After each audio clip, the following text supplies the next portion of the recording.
Esta es una de las grandes preocupaciones que tienen todos los fundadores de empresa. Evidentemente, cuando uno no está y no lo ha planeado bien y no lo ha hecho bien desde el punto de vista patrimonial, la tendencia es que no sobreviva, ¿no?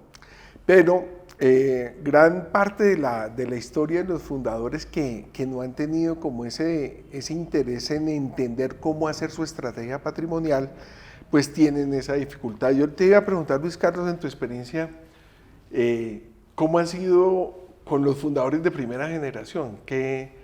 No, esa pregunta es muy difícil, porque ¿qué es el patrimonio? Es incluso más que lo que tienen, es incluso más que los bienes que tienen. Muchos empresarios no tienen ni idea de cuánto vale lo que tienen, simplemente fueron comprando y no lo han evaluado, pero la pregunta es qué es lo que yo quiero dejar, el día en que yo no esté, qué es lo que va a quedar en la familia. ¿Y por qué no empezamos por ahí? Definamos Sí. el patrimonio. Porque muchos de los fundadores en mi experiencia piensan que el patrimonio es solo en la empresa. Y van sacando dinero y van comprando un inmueble, se lo van dejando a un hijo y de pronto un apartamento se lo dejan a otro hijo. Y ellos creen que después los hijos milagrosamente se van a juntar y se van a repartir eso por igual. Pero eso no suele pasar así. Lo que suele pasar es que alguien dice, no, mire, el apartamento que me dejó en Rosales sí es mío, pero la finca que queda por allá en el Caquetá es tuya. Entonces empiezan las dificultades de familia y dejas un problema si no eres capaz de planear el patrimonio desde el mismo inicio que empiezas tu empresa. Por ejemplo, el patrimonio empresarial para mí es como un porcentaje de todo el patrimonio. Entonces tienes que colocar cuánto en tu empresa, en tu negocio central, y cuánto, por ejemplo, en bienes inmuebles, cuánto porcentaje vas a tener en tu ocio, en tu finca de recreo, en tu yate o lo que sea. Y además lo que ha sido muy bueno es colocar el nivel de riesgo, porque no todos los hijos tienen la misma propensión o aversión al riesgo. Si uno logra tener, y yo no sé si tú como especialista patrimonial, Luis Carlos, tienes una metodología para ayudarles a clasificar el nivel de riesgo de un patrimonio. Hay que entender que hay un tema que es financiero y hay un tema que es de personas. Y el de personas es tremendamente importante para gestionar lo financiero. Metodológicamente lo financiero está, digamos, relativamente inventado. Yo tengo que saber cuánto tengo de cada perfil de riesgo, cuánto quiero tener y tengo que maniobrar para llevar lo que tengo a ese perfil. Entonces, por ejemplo, hay familias que como empezaron a pulso, tienen 90%, 95% en las empresas, y no tienen casi liquidez, o tienen liquidez y tienen inmuebles, pero no los han medido y no saben si lo que tienen es suficiente o no es suficiente. Pero lo que uno tiene, que tiene que medirlo, tiene que valorarlo, tiene que saber cuánto tiene en cada bolsillo, uno tiene que saber en qué lo quiere convertir. Y ahí es donde entran las personas, y eso es lo que lo vuelve complicado. Porque yo lo quiero tener así o lo quiero tener de otra manera.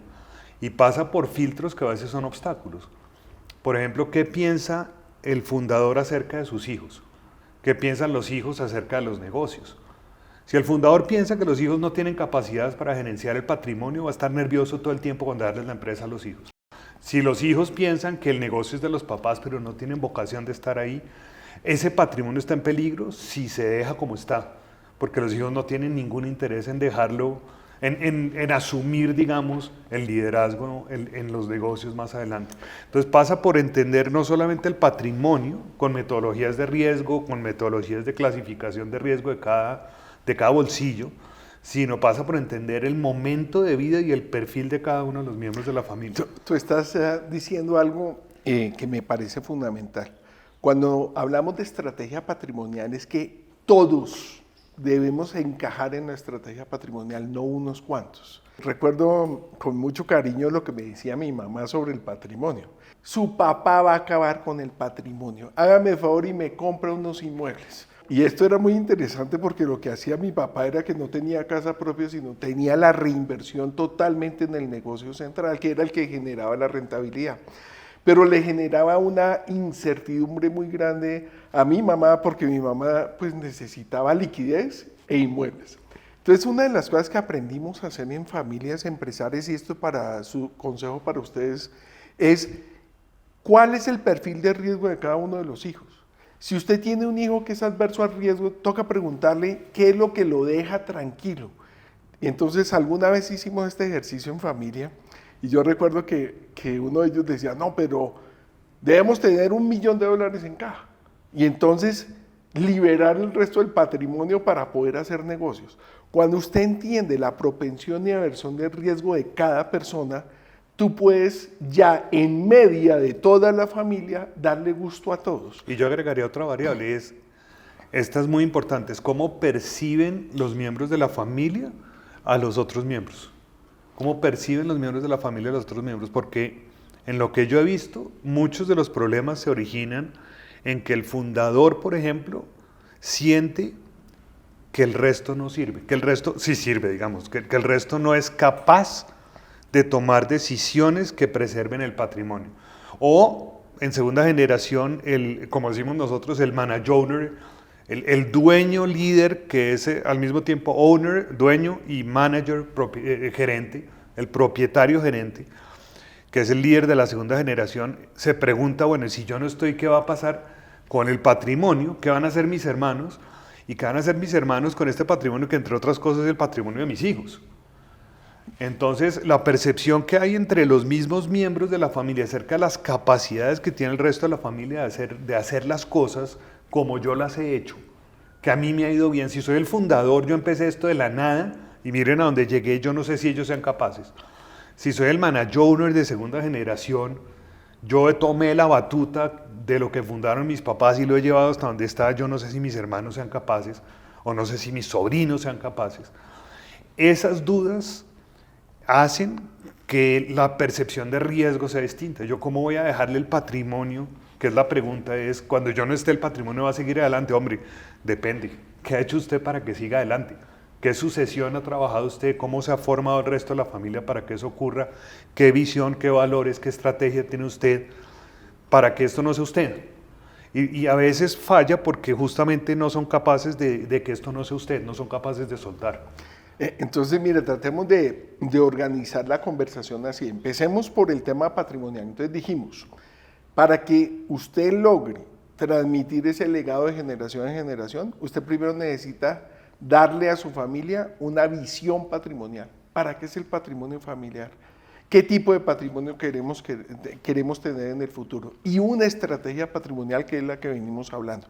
Pero tú acabas de tocar un tema muy importante. Esto es bien importante. He conocido empresarios exitosos que básicamente blindan el patrimonio para que por ninguna razón el resto de la familia entre. Sí. Y es todo lo contrario, sí. se agranda el problema. Precisamente lo que quiero introducir ahora es que tú estás hablando incluso de sucesores y la capacidad de los sucesores, pero es que los sucesores no solamente son en el tema empresarial, porque el líder de una empresa es una persona que lleva y arrastra a los demás a conseguir los objetivos, pero es en el tema patrimonial. Y no es heredero, porque para ser heredero basta con recibir. Es Exactamente. Que yo soy hijo del dueño, deme. Y yo te pregunto esto no es ser heredero. ¿Las competencias de un líder sucesor patrimonial son las mismas de un líder empresario? Para nada. Yo creo que no. Para nada. Y de hecho creo que los fundadores, muchos tienen esa dificultad en comprender que el líder es uno solo. Y el líder, en mi criterio, son en 3 sistemas. El sistema empresarial, perfecto, eso lo conocen bien, hay que buscar el mejor sucesor, puede que sea de la familia o no, incluso si es de la familia es mejor, como todos los estudios nos lo han dicho, pero viene el sucesor patrimonial, que es una persona que sabe hacer números, que sabe hablar con los abogados, que sabe hacer proyecciones, que sabe medir riesgos, pero viene el más importante. El ojo del dueño. El sucesor de familia, el sucesor de familia, el que mantiene la familia unida, el líder que logra, si están peleando ustedes dos, vengan a resolver los problemas ya, y mantiene la cohesión familiar. Entonces, si a mí me dicen un empresario, ¿mi patrimonio se puede mantener junto? Sí, si trabajas en los 3 sistemas. No solo en uno, no solo en el empresarial. Usted tiene que hacer que la familia se mantenga unida y comprometida con ese patrimonio. ¿Qué saco yo con mantener unida a la familia si mis hijos no están comprometidos con ese patrimonio? ¿Qué tal que uno viva por ahí en Australia y no le interese tener una empresa en Colombia porque ya no tiene apego por Colombia? En cambio, si usted como empresario le da esa visión, ese propósito de ser un empresario y generar empleo en el país, generar riqueza, mucha gente se pega a esa motivación y continúa en el legado. No, claro, todo empieza por los valores desde arriba y por tener, digamos, una visión compartida y trabajarla, y el impacto evidentemente es clave. Pero cuando uno se concentra en la propiedad, pensaba yo, está el tema del patrimonio físico, digamos, que la pregunta es si el patrimonio va a seguir cuando yo no esté. Pero hay un patrimonio que a veces a la gente se le olvida, y es yo qué estoy dejando en mi familia de ese talento empresarial que fue el que nos llevó a donde estamos. El patrimonio tiene un intangible. El patrimonio no es nada más cuánto vale la empresa, cuánto valen los edificios, cuánto vale... Oiga, nosotros somos empresarios. Yo intenté y lo logré. Yo fui fundador, fallé, lo logré y mire hasta dónde llegué. Y hoy tenemos un patrimonio, antes no lo teníamos. Pero la tarea del sucesor va a ser mucho más difícil si no tiene ese talento empresario. Y entonces, en el fondo, el patrimonio que estoy dejando para la siguiente generación siempre va a estar cojo si no he logrado entender que la siguiente generación no es inútil solo porque piensa distinto, porque tiene formas de actuar distinto. Necesito lograr que cuando yo no esté, ellos tomen la batuta con su forma de ser, con su estilo de liderazgo, con sus intereses y sus vocaciones. Permíteme, yo te complemento ahí. Recuerdo un gran amigo mío caleño, cuando fui a su casa, un empresario de primera categoría, llegó uno de sus hijos y le dijo: papá, necesito plata, enfrente mío. El papá le dijo: pues consígala. Pero papá, ya vendí chocolates en el colegio, ya he vendido los libros que he recogido para venderlos. Inmediatamente salió en mí porque esta familia es empresaria, emprendedora, porque siempre le generó la necesidad a su hijo de crear. Hoy en día ese muchacho tiene 3 empresas, es uno de los grandes emprendedores en Cali, me parece una historia fundamental. Versus esa otra persona que todo el tiempo está protegiendo a sus hijos, que parece mamá gallina, que no los deja crecer. O la otra que es que les da justo para que vivan, pero no los deja entrar. No les fomenta la... Tengo un caso que es bien interesante, un empresario que admiro, es de los empresarios que más admiro, que cuando estaba en la universidad le pasaba lo mismo: papá, necesito plata. Y el papá lo que hacía era que le daba mucha. ¿Necesitas plata para fotocopias? Claro que sí, mira. Wow, uy, papá, eso no me tocó a mí. Papá, no es para fotocopias, cógela, tranquilo. ¿Qué pasaba la siguiente vez que él llegaba? Decía: papá, necesito plata. Espere, usted me dijo que era mucha. ¿Qué hizo con la plata que le di? ¿Qué hizo con el resto? ¿Usted qué hizo con la plata que le di? A medir de los dones. El mensaje que le quedó fue maravilloso, nunca la plata es suficiente. Nunca, parece mucha y no es suficiente. Si usted no sabe cuidar lo suyo, nadie le va a cuidar lo suyo. Usted puede tener asesores, usted puede tener los mejores empleados en la mejor empresa, usted puede tener lo que quiera. Si usted no es un dueño que cuida lo suyo, nadie lo va a hacer por usted. Entonces vengas a que unas premisas del patrimonio. Es formar a la siguiente generación, pero como empresarios, digamos. Entonces tratemos de buscar como unos valores que son fundamentales para el manejo del patrimonio. Si tú tuvieras que decirle a este empresario, a estos empresarios que nos están preguntando: ¿cómo hago para preservar mi patrimonio? ¿Por qué no empezamos por los valores que le tenemos que transmitir a los hijos en el manejo patrimonial? No sé si tienes alguno de primera.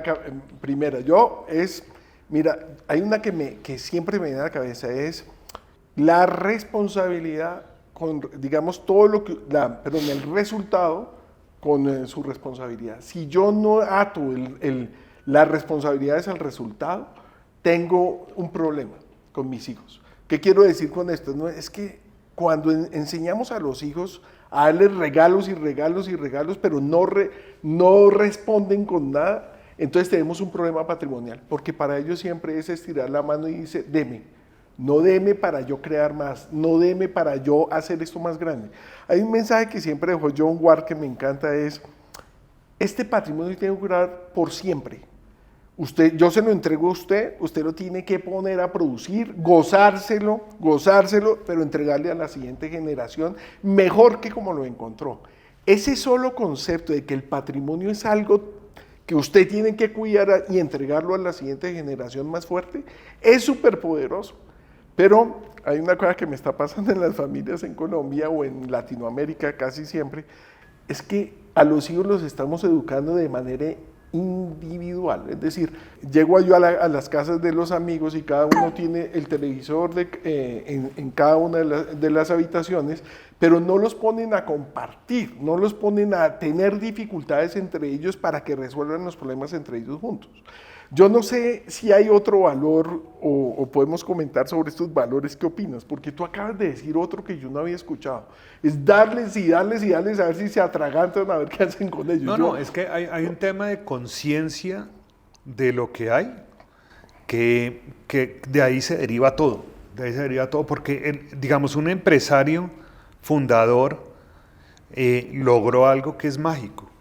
A mí me da mucho pesar lo que está pasando en varios lugares de Latinoamérica y del mundo, en donde de alguna manera la crítica es que los ricos tienen mucho. Y los que yo he conocido, digamos, no tienen esa riqueza gratuitamente, digamos. Conozco muchísimos empresarios que lo que hicieron fue forjar su propio patrimonio. Y creo que eso es una fortuna increíble. Tener ese talento empresarial es increíble, pero eso hace que sean muy conscientes de lo que hay. Muchos empresarios lo que tienen en el fondo es una preocupación por no ir a perder lo que lograron construir, porque son conscientes de lo difícil que es construirlo. Entonces creo que uno puede tomar conciencia de lo que hay ahí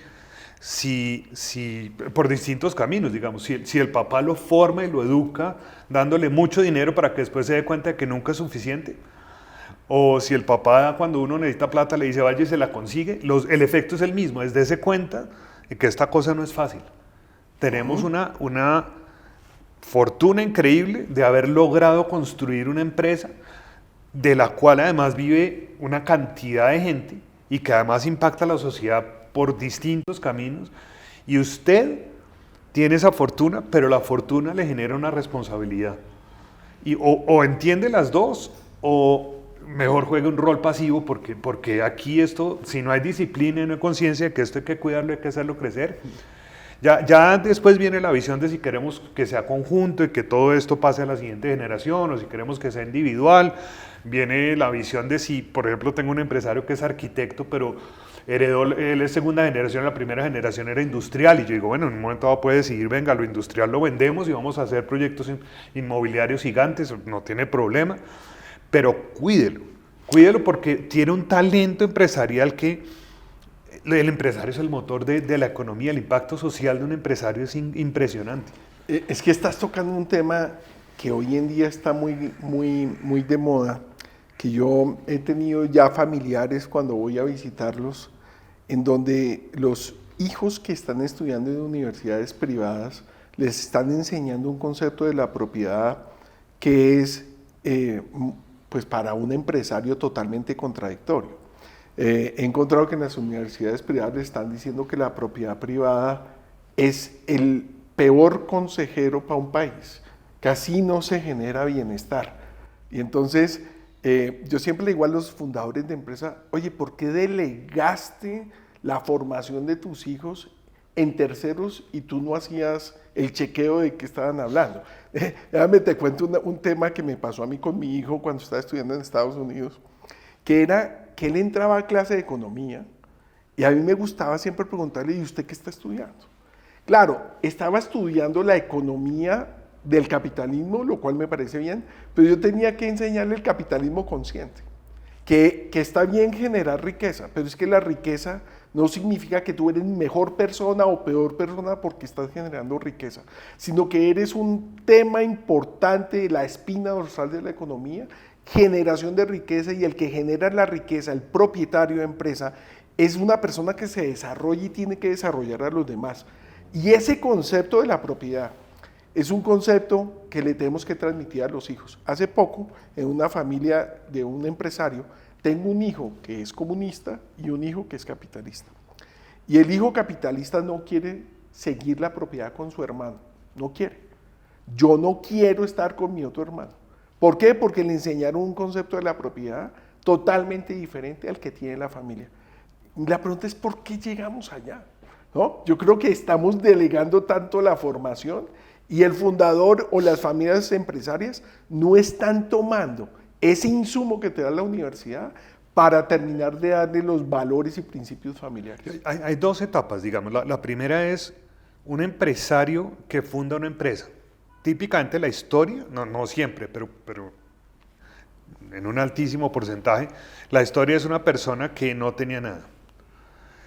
Y él y un amigo, o él solo, empezaron a trabajar y lograron construir patrimonios increíbles, además, patrimonios increíbles. Y eso es el camino exacto de cómo alguien que no tiene nada genera riqueza. Así, si uno tuviera un país lleno de gente así, todo el mundo en ese país tendría riqueza. Entonces, el concepto es, si usted lo que quiere es salir de pobre, el camino es ese. El camino es generar ingresos, lo cual es bastante obvio, pero se nos ha olvidado. Hoy en día creemos que el camino para resolver la pobreza son los subsidios, los regalos, las tarifas, venga, súbase y que tranquilo, que el bus no le cuesta nada o que la medicina no le cuesta nada. Eso es perpetuar la pobreza, porque eso es hacer que la persona no sea capaz de generar sus propios ingresos.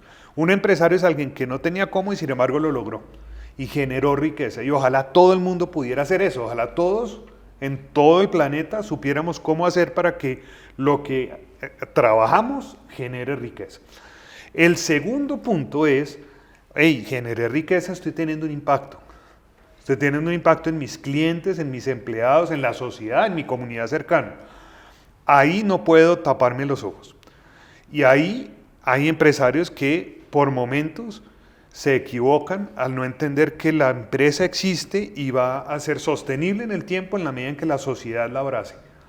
Si la empresa se vuelve un centro de egoísmo, y es el peligro de la segunda y la tercera generación cuando no son bien formados, que no entienden la responsabilidad y lo que hacen es creer que son de otra categoría porque es que, discúlpame, es que yo soy distinto, ahí la empresa empieza a ponerse en peligro y alrededor de la empresa todo, la familia para comenzar, pero todo. Entonces, si uno como empresario tiene el talento empresarial para hacer riqueza y tiene la sabiduría para entender que esa riqueza está básicamente impactando a todo un grupo de gente y está permitiendo que esa gente progrese, ahí eso empieza a ser sostenible. Eso Sí, empieza a ser sostenible. déjame complementar un número que acabas de hacer. A mí me llama mucho la atención que dicen que nosotros, especialmente los colombianos, somos muy emprendedores. Yo creo que ese es un número que no es realista. Déjenme colocar un número claro. En España, con el mismo número de habitantes, pónganle 50 millones de habitantes, tienen 4 veces más empresas que nosotros. Yo creo, así como tú dices, primero en un país, para que sea un país de bienestar, tenemos es que generar empleo, generar la capacidad, muchas más empresas que son las que generan la riqueza. Entonces lo primero es salir de la pobreza para después hablar de equidad. Tú acabas de decir algo muy importante, cuando empezamos a subsidiar y los hijos van teniendo esa idea en las universidades, ¿no? Que es que a la gente hay que regalarle, ¿no? A la gente hay que darle la oportunidad de generar su propio estado de bienestar, que tengan la capacidad de generar empresa, que tengan la capacidad de generar riqueza y empleo. Y una vez que va subiendo, digamos, esa capacidad de generar empleo, pueden un Estado empezar a hablar de la equidad. Aclaro mi número. Yo no digo cuánta gente es empresaria, yo lo que digo es de los empresarios, ¿cuántos empezaron en ceros? Y es altísimo, el porcentaje es altísimo. Hay empresarios que empezaron ya siendo empresarios, hay intraemprendimientos, pero la gran mayoría de gente que hoy en día tiene empresas reconocidas, esas empresas familiares comenzaron con un fundador que empezó de la nada, a pulso se llama puro pulso. Ahora, el otro tema que es lo que a mí más me impacta es cómo los sucesores de segunda, de tercera generación empiezan a tener unos conceptos que lo que generan es perder esa capacidad de hacer riqueza. Entonces, ¿cómo hace uno para generar riqueza? Se asocia, busca las grandes oportunidades de hacer negocios, no solamente en un país, sino en el planeta entero, asociándose con otros, puede ser en alianzas, puede ser como accionistas de una misma empresa, puede ser con grandes contratos en donde yo me vuelvo proveedor de una gran multinacional o proveedor de de grandes empresas en el planeta, pero uno solo lo logra si tiene un diálogo con otros que saben construir progreso. Y la tarea, eso es en cuanto a crecer. Y en cuanto a distribuir, tengo una anécdota que me encanta de un empresario que le ayuda a su gente a romper el ciclo de la pobreza. Entonces, en un momento dado, le paga la cuota inicial de la vivienda, pero se la cobra. Pero la cuota inicial de la vivienda ya hace que el empleado pague no un arriendo, sino la cuota del crédito de su casa. Es que todo lo regalado, la gente siente después que es una obligación del Estado darle ese regalo. Lo interesante es que este empresario al final sabe cuándo la persona ya tiene casa y lo reta. Dice, oye, el siguiente mes tú vas a tener una plata que te va a sobrar, porque ya no tienes que pagar arriendo y ya la casa es tuya. ¿Qué vas a hacer con esa plata? Exacto. Ven, te tengo una oportunidad, cómprate este vehículo, cómprate un taxi y lo pones a trabajar. Al cabo de un tiempo, la gente entiende cómo es que se genera riqueza. No es un esquema de subsidios realmente. No, Es un esquema de romper el ciclo de la pobreza. Si empieza con un subsidio, empieza con venga, yo le ayudo con una plata. pero tú lo pagas. Pero Tú la repagas. acaba en realidad formando a la persona en esto que digo yo que es responsabilidad social. Es cómo hacemos para que nuestra gente progrese. Tengo otro que la planta a punta de protestas, la planta se iba a cerrar. No podían llegar los insumos a la fábrica y tocaba cerrar la fábrica y se salvó. Sacaron las protestas faltando 3 días para que cerrara la planta. Y se fue y habló con la gente que protestaba. Un mes después, 2 meses después, se fue, los visitó en sus barrios. Y se fue, los entendió a ver qué pasaba. A las señoras, a las mamás que vivían en esos barrios les dijo, oiga, yo los puedo, ¿por qué no trabajan en mi fábrica? Le dijeron, no me da el número. Usted me paga una plata, pero me toca viajar 2 horas hasta la fábrica, regresar 2 horas hasta mi casa. Pago 2 transportes yendo, 2 transportes regresando. Pago a alguien que me cuida a los hijos y tengo que pagar almuerzo. No me da mi número. Cuando uno como empresario se toma la tarea de entender a la gente, encuentra soluciones. Este señor, que yo lo admiro tremendamente, encontró la forma de más bien le mando el producto allá. Usted trabájeme en etiquetado de producto allá. En su casa. En su casa, yo le pago lo que yo tengo planeado pagarle, pero usted no tiene que tomar 2 transportes yendo, 2 volviendo, usted no tiene que dejar a alguien cuidando a sus hijos. Yo mando el camión de regreso para recoger el producto. Y eso para mí es generar riqueza, entendiendo que alrededor hay una comunidad y que esa comunidad debería progresar conmigo en ese mismo tema de que todos estemos. Oye, has tocado un tema que dice John Ward, que el primer elemento para para los fundadores son los emprendedores sociales. Entonces mira, que hemos hablado de puros valores, hemos hablado del valor de la propiedad, el valor de los hijos y de la capacidad que los hijos tienen de cuidar un patrimonio y de hacerlo crecer. Hemos hablado de una cantidad de temas, pero no quisiera dejar pasar algo que dijiste, que es sobre, oye, ¿cómo este patrimonio se va a mantener o no? Y hablaste de propiedad individual y propiedad colectiva. Acá hay un tema fundamental. Si yo quiero ser empresario familiar, tengo que enseñarle a mis hijos a que tengan vocación de familia empresaria. Es decir, si usted no tiene vocación de familia empresaria, pues es muy difícil enseñar a que deben construir juntos un patrimonio común. Cuando usted le enseña a los hijos los valores de lo individual, esto es tuyo, y tú desde el vientre materno le dices, mi amor, esto es tuyo, versus al hijo que le dicen, esto no es tuyo, esto es de las siguientes generaciones, empieza a generarse una verdadera vocación de empresa familiar. Pero tienes que acompañarlo con valores de vocación colectivo, no con valores de vocación individual. No significa que uno sea mejor que el otro. Lo que pasa es que uno puede perder la percepción de que sueña con una empresa familiar milenaria, pues tienes que enseñar valores de trabajar en familia. Te voy a poner un ejemplo. Algún día me dice mi papá, Gonzalo, ¿de quién son tus dones? Yo, pues míos, papá. No, otra vez, te voy a dar la oportunidad que me contestes otra vez. ¿De quiénes son tus dones? Bueno, ¿para la familia? Pues sí. Los dones tuyos son para la familia. Tus habilidades y capacidades que has generado como empresario son para la familia. Tú lo puedes disfrutar, tú lo puedes, digamos, usufructuar. Pero esas habilidades se las entregas a la familia. Versus tus habilidades son tuyas. Yo quisiera discutir esto contigo porque alguna vez hemos entrado en esa discusión. Sí, tenemos puntos de vista que no necesariamente están totalmente alineados. Y entonces yo te dije alguna vez, mira, yo quiero que mi empresa dure por siempre.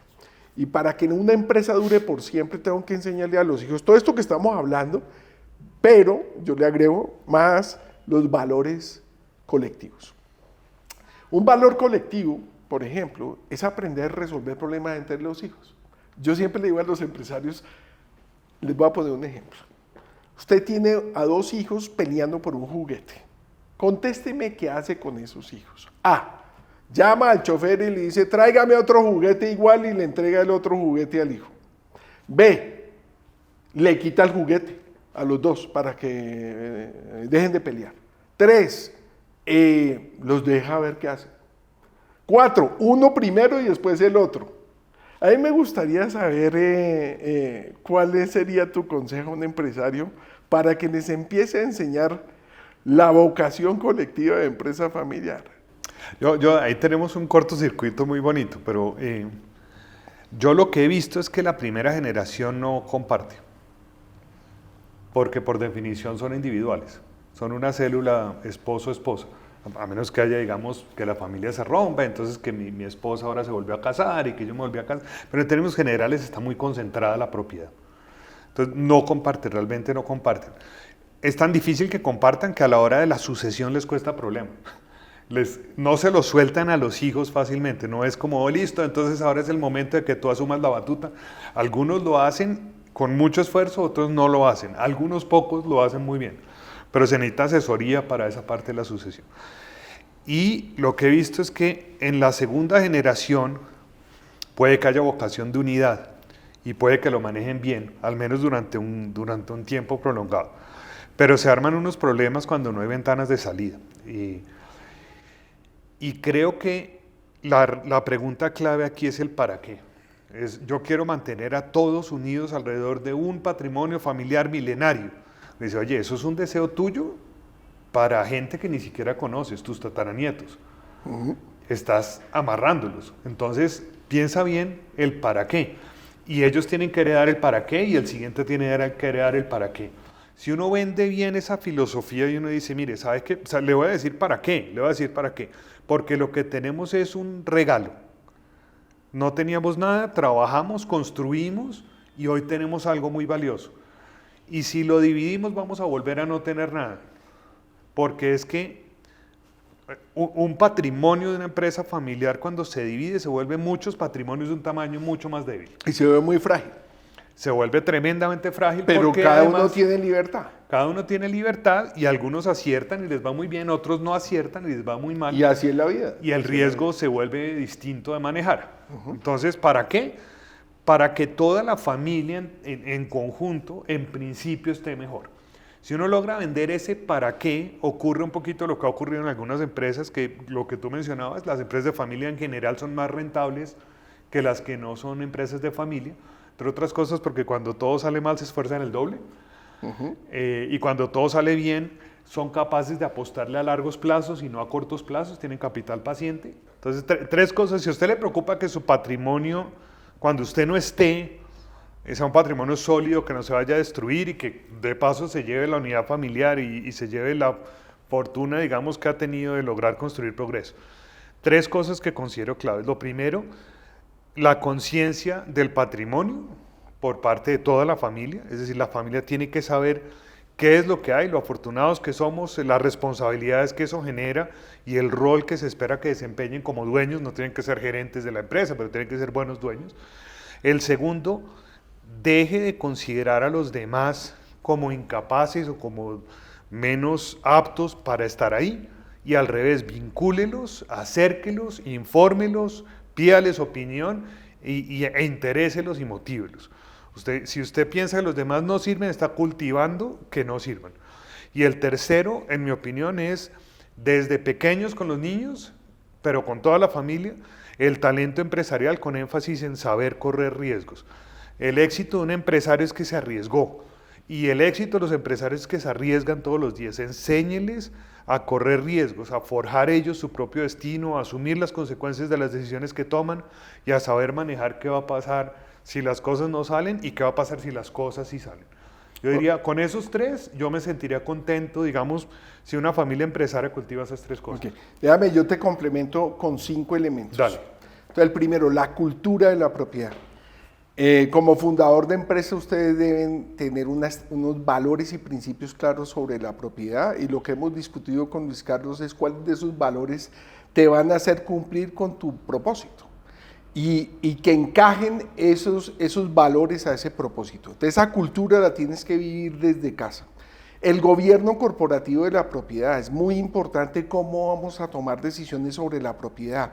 Recuerden que la empresa familiar es parte de la propiedad, no es todo, y tenemos que cuidar toda la propiedad tomando decisiones desde un órgano de gobierno superior con externos independientes pensando en la propiedad. El tercero, estrategia de la propiedad, muy claro. Usted debe tener una estrategia donde incluya a todos los hijos, ya sea por a propensión o aversión al riesgo, incluyendo su pareja, de manera que todos se sientan incluidos en la propiedad. Esa estrategia debe ser muy clara, diversificación de riesgo, riesgo país, etc.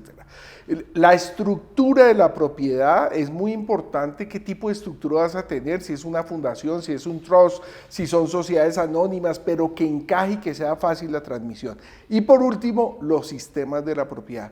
Debes tener una persona dedicada a la propiedad, al manejo de la propiedad, un líder de la propiedad, un sucesor de la propiedad, que tenga esas habilidades de hacer crecer ese patrimonio que con tanto esfuerzo has creado, pues no solamente tú y toda tu familia. Entonces espero que con estos consejos le ayuden un poco a planear esa transmisión de la propiedad. Con relación a propiedad, al modelo de propiedad, si es colectiva o si es individual. Sí, entonces hay 3 tipos de modelo. Tú estabas hablando hace poco de la propiedad individual, que hay empresas milenarias con la propiedad individual. ¿Qué significa? Significa que, como hemos vivido en Latinoamérica, alguna rama familiar termina comprándole al otro porque pues son más, digamos, hay menos miembros digamos, en una familia, tienen más riqueza y le van comprando a los que tienen más dilución de la propiedad. O aquel que se encarga de la propiedad, como el hermano gestor, es el que suele comprarle a los otros hermanos la propiedad. Ese tema de propiedad individual es muy importante, pero tiene que tener valores de la propiedad individual. Por ejemplo, valoración de la empresa, transacción de acciones, mecanismos de transacción de acciones, TAC, drag along, prioridad de compradores. Es decir, tenemos que hacer que los miembros de la familia que salen de la propiedad no sea una afrenta salir de la propiedad. Tenemos que generar liquidez de la acción. Esa es la propiedad individual. La propiedad colectiva es diferente. Son propiedades, son familias milenarias que no son dueños. La palabra dueño no se usa. Es más, ojalá no lo use en ningún sistema. Deberíamos usar en los beneficiarios, en donde son miembros de una familia que pueden tener beneficios de esa propiedad, pero no son dueños, no pueden vender acciones, transar acciones, dura por siempre, es otro sistema diferente. Hay más proporción de familias con el modelo mixto, milenarias, que con el modelo individual. Ahora, pero hay una nueva, que es la propiedad mixta, en el cual hay una que es colectiva, pero las siguientes generaciones pueden traer emprendimientos y se les puede empezar a dar propiedad individual. Ahí tenemos que tener los 2 sistemas funcionando, valores individuales y valores colectivos, que puede ser muy interesante para estas nuevas generaciones. No se vayan con sus emprendimientos a otras partes, sino que los traigan al núcleo de la familia empresaria.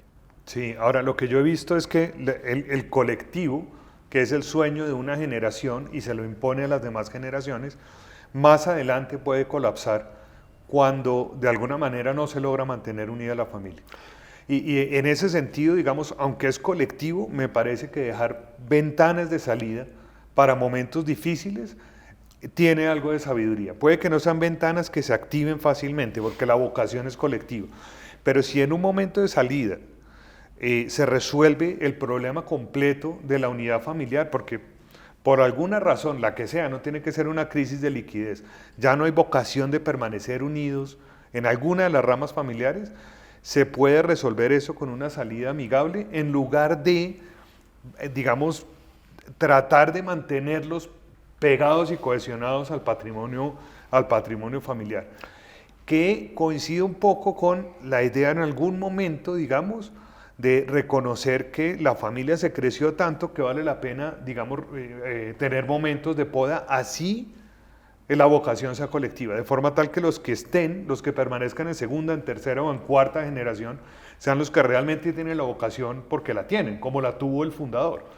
Sí, déjame sobre esto. Yo creo que la propiedad individual tiene estos mecanismos de salida fácilmente. Es decir, a usted le enseñaron toda su vida que usted tiene libertad y usted debe promover la libertad porque ese es como el valor fundamental.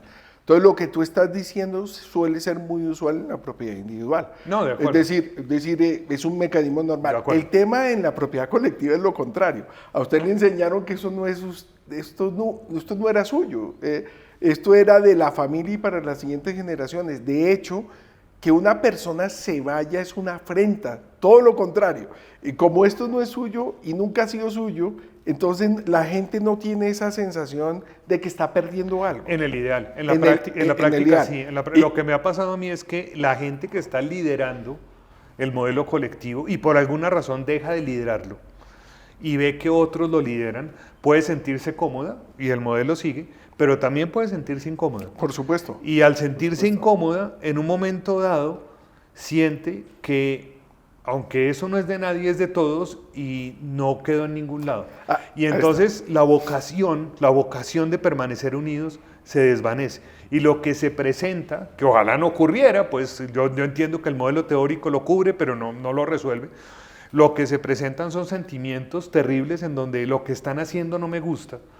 Se están tirando este patrimonio que no es que no sea de nadie, es de todos, pero no tengo forma de acceder ni al total ni a una parte y se va a perder ese patrimonio. Aquí estamos discutiendo. Porque son socios gestores, digamos, son manage owners, han estado liderando la familia y saben qué es lo que pasa allá. Entonces, en la práctica, la debilidad que le veo al modelo colectivo, ya aterrizado en la experiencia, es que cuando ya uno lo ve en la práctica, dependiendo de quién lo esté liderando y de cuál sea el rol de los demás, puede que ocurra que esa vocación colectiva por momentos se desvanezca y se desvanezca en alguna rama permanentemente. Déjame te cuento algo tú estás hablando de las desventajas, todos tienen fortalezas y debilidades cada modelo. Las fortalezas del modelo colectivo son muy interesantes y la aprendí con un fundador que me dijo así: Gonzalo, es que yo me puedo volver loco, ¿cierto? A mí me puede gustar una niña de 25 y yo me puedo separar de mi esposo y quitarle la propiedad a mis hijos. Pero la ventaja del modelo colectivo es que va a prueba incluso de mí. Es que está por encima de mí la fortaleza de la familia.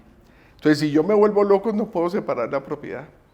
La propiedad no se divide, la propiedad es colectiva y si usted se quiere ir, pues usted se va con sus beneficios, pero no puede disolver la propiedad. Esto me pareció... No necesariamente es una ventaja, ¿no? Es lo que pasa en los países con un gobierno malo. Sí. O sea, tú puedes tener un gobernante arriba y es el gobernante. Sí, estamos hablando del capitalismo y del comunismo, ¿cierto? Totalmente. Entonces, el capitalismo dice, pues cada uno con su plata haga lo que quiera, hay unos que les va a ir bien, hay unos que les va a ir mal, ¿cierto? Sin prohibir la asociación. Sin prohibir la asociación. O sea, podemos unirnos todos, lo que pasa es que no hay una promesa de estar unidos por el resto de las generaciones y ser milenarios. Y el otro modelo, que es un modelo que no es exactamente comunista, sino es un modelo porque está basado en el capitalismo, pero es porque es generación de riqueza. Pues cuando la propiedad es común, es comunismo. Sí, pero esto no es de nadie. No, esto es de la familia. Exacto. Esto es de la familia. Y la familia, usted lo que tiene que ser responsable con esa propiedad. No es eso es comunismo. No, eso no es comunismo porque los comunistas no son responsables con la propiedad. Ah, no, eso es en la práctica. Ese es exactamente. no son responsables con la propiedad. Ese es exactamente mi punto. Pero la vocación del ¿Y por qué no comunista encontramos el punto común? El punto común Yo creo que ese es una propiedad mixta en la cual hay una propiedad que se deja fortalecida y aquí lo que tenemos es que garantizar los buenos gobernantes, ¿cierto? Usted forma a las siguientes generaciones como buenos beneficiarios y buenos propietarios, que hayan buenas juntas directivas que nombren a los grandes gerentes de la compañía y que sean capaces de liderar una estrategia que haga crecer el patrimonio familiar. Y te cuento esto porque, yo no sé, una vez estuve en un Family Business Network en Suiza y saqué a bailar a una niña que era de la sexta generación de Nordstrom. Entonces yo le pregunté como buen investigador, oye, ¿y tú cómo te sientes siendo propietaria de esta empresa? Yo no soy propietaria, me dijo, yo soy beneficiaria. Exacto. ¿Sí? Entonces dijo, y después le dije, ¿y estás feliz? Pues no mucho. Y yo le dije, ¿por qué no estás tan feliz? Porque en realidad nos reparten muy poquitos dividendos. Oye, si no es molestia, ¿qué significa poquito para ellos? No es que $6 millones es muy poquito para mí al año, porque con eso no pago el apartamento en Nueva York y en París y en Madrid que tengo, no me alcanza la plata. Y esa es la semilla del problema, esa es la semilla del problema del modelo colectivo, porque esa niña, cuando no hay dividendos, no entiende. Es más, está acostumbrada a vivir de los dividendos y es tremendamente pasiva. Entonces los retos del modelo colectivo son muy grandes porque es lo que trabajamos, toca formar a la familia para que esté enterada de qué es lo que se está haciendo, de para dónde va. Pero el reto más grande del modelo colectivo es que se pierde mucho la capacidad de ser empresario. Porque llega un momento donde tú de todas maneras tienes cierta tranquilidad de que las cosas allá las están haciendo bien. Sobre todo cuando la familia va creciendo. Entonces hay momentos donde ese modelo empieza a tener como dificultades de, oiga, espere, más bien dele a tal rama su parte, o pode aquí o pode allá, y mantiene la solidez de la propiedad colectiva, o si no se vuelven muy pasivos, hay gente que no la entiende. Yo entiendo el tema, tenemos que hablar con los Rothschild, los Rockefeller y los Wallenberg a decirle que se están equivocados con el modelo colectivo. No, de acuerdo. Y el juego en el modelo colectivo se vuelve político, estoy totalmente de acuerdo. Son otros problemas, ¿cierto? Todas las familias tienen problemas. En el individual, algún miembro de la familia termina siendo el rico. En el colectivo puede ser el comunismo, que hay unos que gobiernan mal y pueden concentrar tanto el poder que gobiernan mal. Y hay el modelo mixto, que es ambas cosas. Aquí lo que tenemos es que hacer una cosa: escoja el modelo que tenga que escoger para preservar su patrimonio, colóquele los valores y principios que son y trate de que su familia vaya en consecuencia. Por eso lo importante no es no casarse con un modelo. O sea, no importa cuál es el modelo, la pregunta fundamental es ¿para qué? O sea, yo quiero ser colectivo, ¿para qué? No, para mantener un patrimonio unido que nos vuelve más fuertes para enfrentar todo hacia adelante, y es más posible que un patrimonio unido crezca que 10 patrimonios individuales o 4 patrimonios individuales. Ah, bueno, entonces vamos a ser unidos. Si esa vocación de estar unidos es para siempre, bueno, es el modelo colectivo más puro de todos. Correcto. Pero si vamos a planear alguna ventana de salida de alguien, o por lo menos alguna fórmula de liquidez para alguien que realmente necesite liquidez por momento, se planean los fondos de liquidez para que la gente, cuando tenga problemas de liquidez, no pierda la vocación de unidad. Incluso lo que dijiste, en el modelo colectivo yo he visto que dejan ventanas de salida. Se promueve el emprendimiento, sí. Se dejan algunas ventanas de salida, se da liquidez si es que usted se divorció y tiene un problema, una crisis económica. Exactamente. Banco familiar, mecanismos de estos temas. Entonces, concluyamos. Señor empresario, ¿usted puede preservar su patrimonio a las siguientes generaciones? Sí.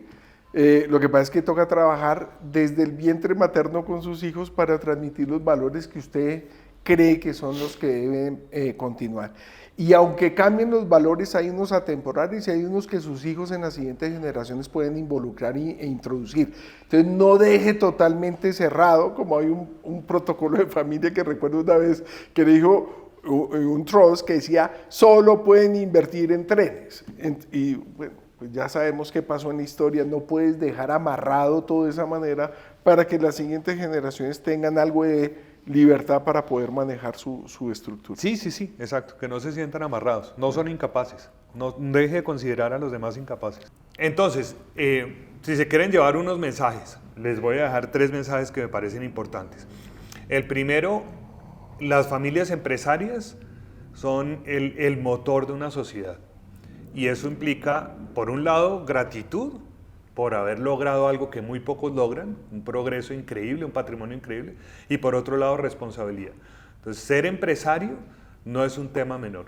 Lo segundo es, ser empresario, ser familia empresaria implica dejar de lado la idea de que solo yo lo logro y solo yo sé cómo se hace, porque alrededor está toda una familia que debemos de alguna manera trabajar, ojalá con vocación de unidad, para que esto de verdad sea sostenible.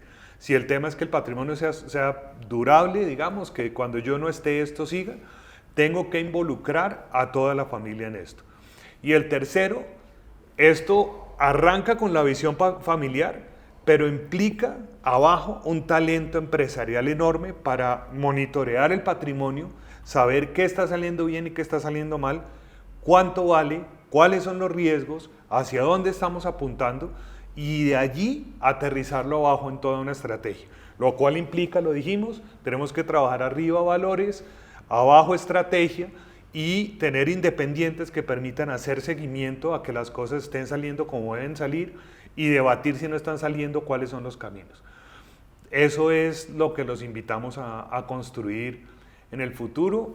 Lo que necesiten, pues por supuesto estamos para responder esta pregunta y cualquier otra inquietud que tengan. Y nos pueden buscar en redes, nos pueden escribir. Bueno, pues bienvenidos a Legacy Network. Con estas ideas de Luis Carlos y Gonzalo pueden empezar a tener, digamos, como diferentes alternativas de acción para preservar su legado.